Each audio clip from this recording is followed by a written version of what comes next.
നമ്മളൊക്കെ നമ്മുടെ കുട്ടികളുടെ ആരോഗ്യത്തിൽ വളരെയേറെ ശ്രദ്ധിക്കുന്ന ആളുകളാണ്. നമുക്കറിയാം, ഇന്ന് മാർക്കറ്റിൽ ലഭിക്കുന്ന ഏറ്റവും മികച്ച ഭക്ഷണം തന്നെ അവർക്ക് ലഭിക്കണം. അതുപോലെ നല്ല കഴിവുള്ള ആരോഗ്യമുള്ള കുട്ടികളായി വളരാൻ വേണ്ടി അവർക്ക് നമ്മൾ ഏറ്റവും മികച്ച മാർക്കറ്റിൽ ലഭിക്കുന്ന ഏറ്റവും മികച്ച ഭക്ഷണങ്ങൾ അവർക്ക് ലഭിക്കണം, അവർക്ക് നൽകണമെന്ന് ആഗ്രഹിക്കുന്ന ആളുകളാണ്. അതിനുവേണ്ടി നമ്മൾ ഈ പത്രമാധ്യമങ്ങൾ പരസ്യങ്ങളിലൂടെയൊക്കെ കാണുന്ന ഏത് തരം എത്ര വില കൂടിയ ഭക്ഷണമാണെങ്കിലും നമ്മൾ അവർക്ക് ലഭ്യമാക്കാൻ നമ്മൾ കഴിവതും ശ്രമിച്ചുകൊണ്ടിരിക്കുന്നുണ്ട്. തീർച്ചയായും നമുക്കറിയാം, മാർക്കറ്റിൽ ഇന്ന് ടോളർ, സ്ട്രോങ്ങർ, ഷാർപ്പറായിട്ട് ആവാൻ വേണ്ടി നിങ്ങളുടെ കുട്ടികൾക്ക് നിങ്ങൾ കൊടുക്കണമെന്ന് പറയുന്ന പരസ്യത്തിലുള്ള പ്രൊഡക്റ്റ് ഹോർലിക്സ് നമുക്കറിയാം. അതുപോലെ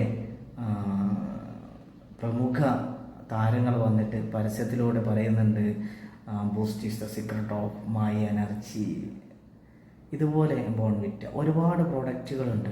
ഇതൊക്കെ ഇന്ന് നമ്മുടെ ഏത് രീതിയിലാണ് കബളിപ്പിക്കുന്നത് എന്ന് നമുക്ക് മനസ്സിലാവണമെങ്കിൽ ഈ വാർത്ത നിങ്ങളൊന്ന് കാണുക. എന്നിട്ട് നമ്മൾ ചിന്തിക്കുക, നമ്മുടെ കുട്ടികൾക്കും നമ്മുടെ ഗർഭിണികൾക്കും പ്രസവിച്ച് കിടക്കുന്ന കുട്ടികൾക്കും നമ്മൾ ഗിഫ്റ്റായിട്ട് കൊണ്ടുകൊടുക്കുന്നത് എന്താണ് എന്ന് നമ്മൾ ആലോചിക്കുക. നമ്മുടെ കുട്ടികളെ, നമ്മുടെ സമൂഹത്തെ രോഗാതുരമായ അവസ്ഥയിലേക്ക് എത്തിക്കുന്നതിൽ ഇതുപോലുള്ള പ്രൊഡക്റ്റുകൾ എത്രത്തോളം പങ്ക് വഹിക്കുന്നുണ്ട് എന്ന് നമ്മൾ മനസ്സിലാക്കുക. ഹോർലിക്സിൻ്റെ ആഡ് നമ്മുടെ യൂട്യൂബിൽ നമ്മൾ ആഡ് വരുമല്ലോ.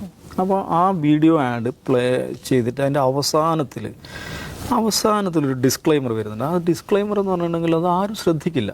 അതും കൂടെ നമ്മൾ കാണണം. എന്താണ് ഈ പറയുന്ന സ്മോൾ പ്രിൻറ്റ് ബിഗ് പ്രോമിസ് ബ്രാൻഡുകളാണ് ഇവരൊക്കെ. എന്ന് വെച്ചാൽ അവരുടെ പ്രധാനപ്പെട്ട കാര്യങ്ങൾക്ക് വളരെ ചെറിയ പ്രിൻ്റായിട്ടാണ് കൊടുത്തിട്ടുണ്ടാകുക. അത് വായിച്ചാൽ പലപ്പോഴും മനസ്സിലായിക്കൊള്ളണമെന്നില്ല. പക്ഷേ അവരെക്കുറിച്ചുള്ള പ്രോമിസുകൾ വലിയ പ്രോമിസുകളായിട്ടുണ്ടാവും ഈ സ്മോൾ പ്രിൻറ്റ് ബിഗ് പ്രോമിസ് കമ്പനികൾ.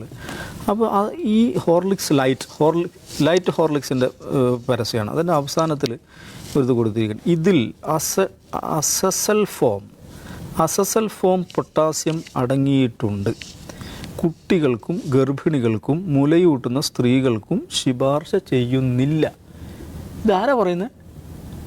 ഇവരാണ് ഈ ഹോർലിക്സിൻ്റെ പരസ്യത്തിൽ അവസാനം. എന്നുവെച്ചാൽ അത് നിങ്ങൾക്ക് മനസ്സിലാണെങ്കിൽ ഇത് പ്ലേ ചെയ്തിട്ട് അതിൻ്റെ അവസാനം ഹോർലിക്സ് ലൈറ്റിൻ്റെ കൺസ്യൂമേഴ്സ് ആരാ ശരിക്കും? സ്ത്രീകളാണ്. ആരാ കുടിക്കലും? കുട്ടികളുടെ വീട്ടിലൊക്കെ ആരാ അത് കുടിക്കലും? എനിക്കറിയില്ല.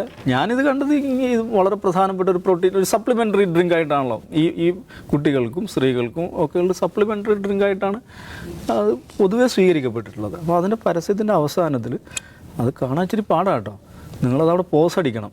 പോസ് അടിച്ചിട്ട് ഇങ്ങനെ നോക്കണം, എന്നാലേ കാണുകയുള്ളൂ. സ്ത്രീകൾക്കും കുട്ടികൾക്കും ഗർഭിണികൾക്കും മുലയൂട്ടുന്ന സ്ത്രീകൾക്കും ശുപാർശ ചെയ്യുന്നില്ല. നിയമപരമായിട്ട് ഇവർക്ക് വല്ല കുഴപ്പം വരുമോ? ഒരു കുഴപ്പം വരില്ല. അവർ അത് കൊടുത്തിട്ടുണ്ട്. ഇപ്പോൾ കഴിഞ്ഞ ഒരു രണ്ടാഴ്ച മുമ്പാണെന്നാണ് എൻ്റെ ഓർമ്മ, ഈ നമ്മുടെ ഫുഡ് സേഫ്റ്റി അതോറിറ്റി കോമേഴ്സ് പ്ലാറ്റ്ഫോമുകൾക്കൊരു നിർദ്ദേശം കൊടുത്തിട്ടുണ്ട്. പിന്നെ ബോൺവിറ്റയെ അവരുടെ ഹെൽത്ത് കാറ്റഗറിയിൽ നിന്ന് മാറ്റിപ്പിടിക്കണം. ഹെൽത്ത് ഡ്രിങ്ക് കാറ്റഗറിയിൽ നിന്ന് മാറ്റിപ്പിടിക്കണം. അപ്പോൾ എന്തുകൊണ്ടാണെന്ന് വെച്ചാൽ അത് ഹെൽത്ത് ഡ്രിങ്ക് അല്ല എന്നുള്ളതുകൊണ്ടാണ്. സ്ഥിരമായി ഇതേപോലുള്ള ആഹാരങ്ങൾ കഴിക്കുന്ന ആളുകളിൽ വലിയ പ്രയാസങ്ങൾ വരുമെന്ന് പഠനങ്ങളും വാർത്തകളും ഒക്കെ പുറത്തു വരികയാണ്. തീർച്ചയായും നമ്മൾ ചിന്തിച്ച് മനസ്സിലാക്കുന്ന ആളുകളായി മാറുക. Thank you. അസ്സലാമു അലൈക്കും.